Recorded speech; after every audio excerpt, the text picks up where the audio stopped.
Dears, അപ്പൊ നമ്മൾ അഞ്ചാമത്തെ ചാപ്റ്ററിലെ ഡിസ്ക്രീറ്റ് പ്രോബബിലിറ്റി ഡിസ്ട്രിബ്യൂഷനിലെ ഏറ്റവും ഇമ്പോർട്ടന്റ് ആയിട്ടുള്ള ക്വസ്റ്റൻ ആണ് നിങ്ങൾ ഈ കാണുന്നത്. ഈ ഒരു ചാപ്റ്ററിൽ തന്നെ ഈസി ആയിട്ട് നമുക്ക് 3 മാർക്ക് സ്കോർ ചെയ്യാൻ പറ്റുന്ന ഒരു ക്വസ്റ്റൻ ആണ് ഇത്. ബൈനോമിയൽ ഡിസ്ട്രിബ്യൂഷനിൽ നിന്നാണ് ഇത് ചോദിച്ചിരിക്കുന്നത്. ക്വസ്റ്റൻ എന്താണ്?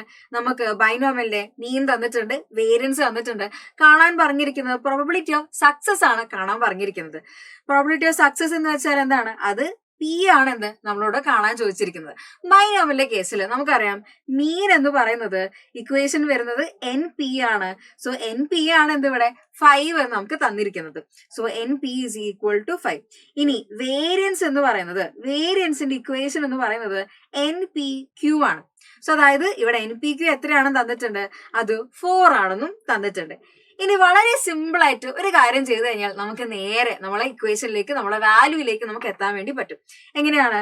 ഇവിടെ എൻ പി ക്യൂ ഉണ്ടല്ലോ, ഇവിടെ എന്താണ്? എൻ പിയുടെ വാല്യൂ തന്നിട്ടുണ്ട്. സോ ഇവിടെ ഈ എൻ പിയുടെ വാല്യൂ നമ്മൾ സബ്സ്റ്റിറ്റ്യൂട്ട് ചെയ്യാൻ വേണ്ടി പോവാണ്. ഈ ഒരു എൻ പി മാറ്റി അവിടെ നമ്മൾ എന്ത് കൊടുക്കുന്നു? 5 എന്ന് നമ്മൾ കൊടുക്കാൻ വേണ്ടി പോവാണ്. സോ ഇവിടെ 5q ഇസ് ഈക്വൽ ടു 4 എന്ന് കിട്ടും. കാരണം എന്താണ്? എൻ പിയുടെ വാല്യൂ 5 ആണ് നമുക്ക് തന്നിട്ടുണ്ട്, അത് നമ്മൾ ഇവിടെ സബ്സ്റ്റിറ്റ്യൂട്ട് ചെയ്യുന്നു. അപ്പോൾ ഇവിടെ ആൻസർ വരുന്നത് 5q ഇസ് ഈക്വൽ ടു 4 എന്ന് കിട്ടും. ഇനി ക്യൂവിന്റെ വാല്യൂ, ക്യൂ എന്ന് വെച്ചാൽ എന്താണ്? പ്രോബബിലിറ്റി ഓഫ് ഫെയിലിയർ ആണ് എന്ത് നമ്മൾ ക്യൂ കൊണ്ട് ഡിനോട്ട് ചെയ്യുന്നത്. സോ ഇവിടെ ക്യൂവിന്റെ വാല്യൂ കിട്ടാൻ വേണ്ടി q ഇസ് ഈക്വൽ ടു 4/5 കിട്ടും. കിട്ടാൻ വേണ്ടി എന്താണ് ചെയ്തത്? ആ 5നെ നേരെ ഓപ്പോസിറ്റ് സൈഡിലേക്ക് കൊണ്ടുവന്നു. ഇനി നമ്മൾ ബൈനോമിയലിന്റെ കേസിൽ നമ്മൾ മറ്റൊരു കാര്യം കൂടെ പഠിക്കുന്നുണ്ട്. എന്താണ്? P plus Q is equal to 1 ആണ് എന്ന് നമുക്കറിയാം. അങ്ങനെയാണെങ്കിൽ ഇവിടെ പിന്റെ വാല്യൂ കിട്ടാൻ വേണ്ടി ഈ ക്യൂവിനെ ഓപ്പോസിറ്റ് സൈഡിലേക്ക് കൊണ്ടുപോയാൽ മതി. അപ്പൊ എന്ത് വരും? പി എന്ന് പറയുന്നത് 1 മൈനസ് ക്യൂ ആണ്. ആൻഡ് ഇവിടെ ക്യൂവിന്റെ വാല്യൂ എന്താണെന്ന് കിട്ടിയിട്ടുണ്ട്? അത് 4/5 ആണെന്ന് കിട്ടിയിട്ടുണ്ട്. So P is equal to 1/5 എന്ന് നമുക്ക് ആൻസർ ആയിട്ട് കിട്ടും. ഇനി ഇതല്ല, ഇതിൽ നിന്ന് പല ചോദ്യങ്ങളും ഇതേ ഡാറ്റയിൽ നിന്ന് നമുക്ക് ചോദിക്കാൻ വേണ്ടി പറ്റും.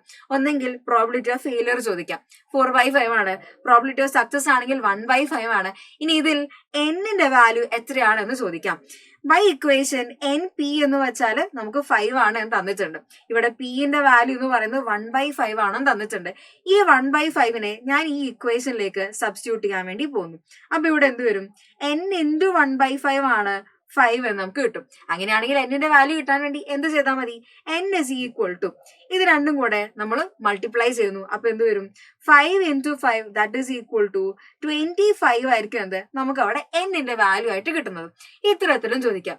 ഇനി മൂന്നാമത്തെ ഒരു തരത്തിൽ ചോദിക്കുകയാണെങ്കിൽ ഇതിന്റെ പി എം എഫ് എന്താണ് എന്ന് എഴുതാനായിരിക്കും ചോദിക്കുന്നത്. സോ ഇവിടെ പി എം എഫ് ചോദിച്ചു കഴിഞ്ഞാൽ അവിടെ നമ്മൾ ആൻസർ ആയിട്ട് വരുന്നത് probability of X equal to X is equal to N C X P raise to X q raised to n minus x, where x equal to 0, 1, 2, etc. n and q is equal to 1 minus p and 0 otherwise. ഇതാണ് നമ്മളുടെ binomial ഡിസ്ട്രിബ്യൂഷന്റെ കേസിൽ P M F ആയിട്ട് കിട്ടുന്നത്.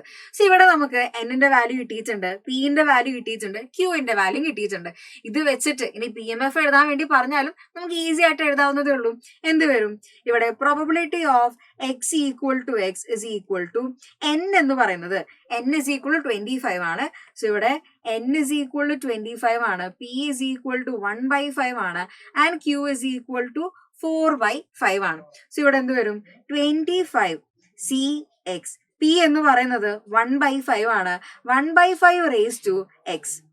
And Q എന്ന് വെച്ചാൽ എന്താണ്? അത് 4/5 ആണ്, 4/5 റേസ് ടു 25 മൈനസ് എക്സ് കിട്ടും. Where X equal to 0, 1, 2 etcetera 25 നമുക്ക് കൊടുക്കാൻ വേണ്ടി പറ്റും. എന്തുകൊണ്ടാണ്? ഇവിടെ n വരെയാണ് നമ്മളെ വാല്യൂസ് നമ്മൾ പറഞ്ഞിട്ടുണ്ട്. ആൻഡ് ഇവിടെ പറയുന്നത് Q is equal to 1 minus P ആണെന്നും പറഞ്ഞിട്ടുണ്ട്. So this is equal to 0 otherwise.